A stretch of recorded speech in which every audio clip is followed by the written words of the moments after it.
Hello everyone, welcome to world education academy. कैसे हैं आप सभी? आई होप कि सब बढ़िया होंगे।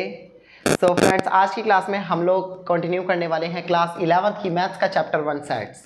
सो प्रीवियस वीडियोस में हमने इस चैप्टर का इंट्रोडक्शन देखा था, जिसमें हमने देखा था कि सेट क्या होता है, और वीडियो के सेकंड पार्ट में हमने देखा था representation of the set.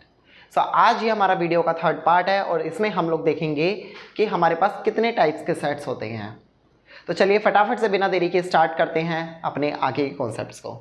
So friends, अगर यहाँ पर हम लोग देखें तो हमें कुछ डिफरेंट टाइप्स के सेट्स हमें देखने को मिलते हैं, जिसमें से फर्स्ट टाइप का हमारा सेट है एम्प्टी सेट। ये एम्प्टी सेट क्या होता है? देखिए, नाम से ही पता लग रहा है, एम्प्टी का मतलब होता है खाली, यानी कि ऐसा सेट जिसके अंदर कोई भी एलिमेंट ना हो, उसे हम लोग बोलते हैं empty set. A set containing no element at all is called empty set or null set or void set, denoted by as phi or blank bracket। अगर हम यहाँ पर देखें तो empty set क्या होता है? एक ऐसा सेट जिसके अंदर no elements हैं। No in the sense no, कोई भी इसमें एलिमेंट नहीं है। इस तरह के सेट को हम लोग या तो empty set कहते हैं, या फिर नल सेट कहते हैं, या फिर वाइड सेट कहते हैं। ये सब इसके निकनेम है, ठीक है। और इसको हम लोग डिनोट करते हैं फाई से। आप एक सिंबल देख रहे हैं, मैंने एक जीरो बनाकर उसको क्या कर दिया, कट कर दिया है। इस सिंबल को हम लोग बोलते हैं फाई। या फिर आप खाली ब्रैकेट बनाकर भी, ब्लैंक ब्रैकेट बनाकर भी क्या कर सकते हैं, आप लोग इसको शो कर सकते हैं। तो आई होप कि आपको समझ में आया होगा कि एम्प्टी सेट क्या होता है। इसका एक एग्जाम्पल देखते हैं। आपको एक एग्जाम्पल क्या गिवन है कि X such that X belongs to N and 2 is greater than x and less than 3। तो अगर हम यहां पर देखें तो क्या बता रखा है कि जो आपका x है ना, वो नेचुरल नंबर से बिलोंग करता है, और जो x है ना आपका, वो 2 से बड़ा है और 3 से छोटा है। क्या x या क्या कोई नंबर 2 से बड़ा और 3 से छोटा हो सकता है? नहीं हो सकता। तो मतलब कि इसके अंदर आपका क्या सेट हो जाएगा, ये only. Okay, similarly x such that x belongs to r, यहाँ पर आपका जो x है वो बिलोंग करता है रियल नंबर से, और यहाँ पर क्या बोल रहे हैं कि अगर आप x का स्क्वायर करते हो तो आपको -1 मिलेगा। तो इट्स रॉन्ग। अगर आप किसी भी नंबर का स्क्वायर करोगे तो आपको कभी माइनस में नंबर मिलेगा ही नहीं। ओके, तो इसलिए ये भी यहाँ पर क्या हो जाएगा, ये सेट आपका फाई कहलाएगा, क्योंकि इसके अंदर कोई भी एलिमेंट आपके फॉर्म ही नहीं होंगे। सो ये आपका बन गया एम्प्टी सेट, नल सेट, या फिर वाइड सेट भी आप इसे बोल सकते हैं, जो आपको अच्छा लगे। इसके बाद हमारे पास आता है फिनाइट सेट। ये फिनाइट सेट क्या होता है? एन एम्प्टी सेट और a non empty set which has countable members of element. देखो क्या होगा कि काउंटेबल नंबर्स ऑफ एलिमेंट, एक ऐसा सेट जिसके अंदर जो एलिमेंट्स हैं आप उन्हें काउंट कर सकते हो, तो आप उसे क्या बोलेंगे, फिनाइट सेट। फॉर एग्जांपल के लिए आपको गिवन है एक सेट ए जिसके अंदर 2 4 6 8 10 एंड 12 ये कुछ एलिमेंट्स हैं। अब आप इन्हें इजीली काउंट कर सकते हो। देखो मैं काउंट करता हूँ 1 2 3 4 5 6। इस सेट के अंदर टोटल 6 एलिमेंट्स है या 6 मेंबर्स हैं। ओके, तो सिंपली मैं क्या बोल सकता हूँ कि ये सेट मेरा क्या है, ये सेट मेरा फिनाइट सेट है। क्लियर? और आप इसको लिखेंगे कैसे? आप इसको लिखेंगे n ब्रैकेट में a। n ब्रैकेट में a का मतलब क्या है? इसका मतलब क्या है, n ब्रैकेट में a का मतलब है कि सेट a के अंदर number of elements, n means number of elements of the set a equal to में कितने हैं, 6। वो हम लोग लिख देंगे, number of element of set a equal to 6। Clear? ये आपका फिनाइट सेट था। इसी के पैरेलल हम लोग देखते हैं इनफिनाइट सेट। ये इनफिनाइट सेट क्या होता है? बिल्कुल जस्ट ऊपर वाले का अपोजिट।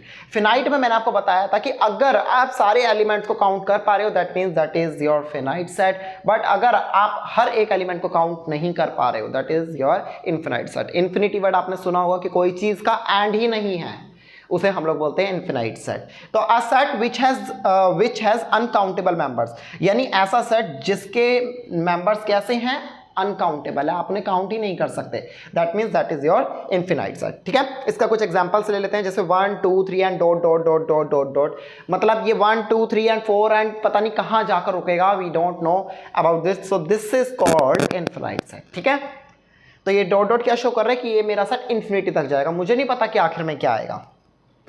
तो ये हमारा नेचुरल नंबर्स का जो सेट है ये आपका क्या कहलाएगा, इनफिनाइट। कुछ इनफिनाइट के और एग्जांपल्स दे रखे हैं, जैसे इनकी रिप्रेजेंटेशन कैसे करते हैं। जैसे अगर हम नेचुरल नंबर की बात करें तो नेचुरल नंबर भी इन्फिनिटी सेट है और इसको हम n से डिनोट करते हैं। ठीक है, नेगेटिव इंटीजर को हम लोग डिनोट करेंगे किससे, z ऊपर नेगेटिव का साइन लगा देंगे, z negative. Same z positive का मतलब है पॉजिटिव इंटीजर्स, q नेगेटिव का मतलब है negative rational number, q positive का मतलब है पॉजिटिव रैशनल नंबर, R का मतलब है रियल नंबर्स। ठीक है, तो हमारे पास ये कुछ रिप्रेजेंटेशन है, ये सारे इनफिनाइट सेट ही हैं और इनका हमने रिप्रेजेंटेशन भी देख लिया कि किस सेट को किससे बिलोंग हमने करना है और किस तरीके से रिप्रेजेंट करना है।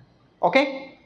अच्छा, अगर हम बात करें इक्वल सेट की, तो ये इक्वल सेट क्या होता है? तो देखिए इक्वल सेट के बारे में ध्यान से समझिएगा। इक्वल मतलब ऐसे दो सेट जो इक्वल हों, जो बराबर हों। कैसे बराबर हो सकते हैं भाई? तो यहां पर देखिए, two non empty set A and B are set to be equal if they have exactly same element and written as A equal to B। यानी कि ऐसे दो सेट जिनके अंदर एग्जैक्टली सेम एलिमेंट्स हैं, बिल्कुल सेम एलिमेंट्स है, तो हम उसे बोलेंगे इक्वल सेट। और लिखेंगे कैसे? A equal to B। एक एग्जांपल लेते हैं। एक सेट मुझे ये गिवन है जिसके अंदर 1 2 3 एलिमेंट है।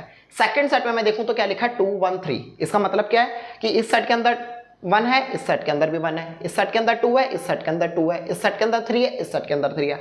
मतलब ये दोनों सेट मेरे क्या है? इक्वल। सेम इसके अंदर भी 1 2 3 है, तो ये भी मेरा सेट क्या हो जाएगा? इक्वल हो जाएगा। ये तीनों सेट्स आपस में क्या है? इक्वल है। ठीक है। तो इस तरीके से क्या होता है, सेट का ऑर्डर चेंज हो सकता है, मतलब एलिमेंट्स का ऑर्डर चेंज हो सकता है, सेट आपका वही रहेगा इक्वल। ठीक है, ये बात ध्यान रखना है।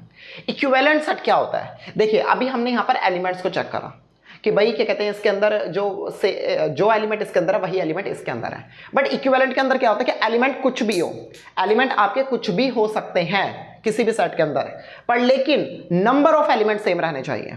नंबर ऑफ एलिमेंट सेम रहने चाहिए। जैसे कि मैंने एक यहाँ सेट ए लिया है जिसके अंदर 1 2 3 3 एलिमेंट्स हैं, बी के अंदर भी 1 2 3 एलिमेंट्स हैं। मतलब नंबर ऑफ एलिमेंट्स यहाँ पर क्या है? आपके सेम है। मैंने बोला ना कि डिजिट्स अंदर एलिमेंट्स है कुछ भी हो, इट डजंट मैटर, पर लेकिन number of element should be same. Okay, तो यहाँ पर भी 3 एलिमेंट्स है, तो मैं क्या लिखूंगा? Number of elements in a set A. Number of elements in a set A आपका कितना हो जाएगा? इक्वल हो जाएगा number of element in a set B. कितने हैं? इसमें भी 3 है, इसमें भी 3 है, तो मैंने दोनों के इक्वल में लिख दिया 3। सो आपका जो सेट ए है और जो सेट बी है, ये आप क्या कहलाएंगे? इक्विवेलेंट सेट कहलाएंगे। आई होप कि ये वाला कॉन्सेप्ट आपको क्लियर हुआ होगा। देन नेक्स्ट आते हैं हम लोग सिंगलेटन सेट के बारे में। ये सिंगलेटन सेट क्या होता है? देखो सिंगलेटन सेट नाम से पता लग रहा है सिंगल, एक ऐसा सेट जिसके अंदर सिर्फ और सिर्फ एक एलिमेंट हो। ओके, उसे हम लोग बोलते हैं सिंगलेटन सेट। एक ऐसा सेट जिसके अंदर एग्जैक्टली 1 एलिमेंट हो, that is known your singleton set. Okay, I hope कि ये चीज आपको क्लियर हुई होगी कि किस तरीके से सिंगलेटन सेट हम लोग तैयार करते हैं। यहाँ पे आप देखेंगे एग्जांपल तो 0, तो इस सेट के अंदर अगर हम देखें तो 0 क्या है? आपका एक सिंगलेटन सेट कहलाएगा। इसके अंदर आप क्या देखेंगे कि 0 आपका क्या है? एक आपका सिंगलेटन सेट है। आई होप कि ये चीज आपको क्लियर हुई होगी कि कितने टाइप्स के हमारे पास क्या होते हैं, हमें सेट देखने को मिलते हैं। ठीक है, इन केस अगर किसी को कोई डाउट लगता है so please tell me in the comment section, and मैं आपके लिए उसके लिए सेपरेट वीडियो जरूर बनाऊंगा। सो अगर आपको सारे कॉन्सेप्ट्स क्लियर होते हैं, वीडियो क्लिप्स आपको अच्छी लगती हैं, सो प्लीज़ हमारे चैनल को सब्सक्राइब करें, वीडियो को लाइक करें। तो मिलते हैं हम लोग अपने इसी चैप्टर के नेक्स्ट वीडियो में। Till then bye bye.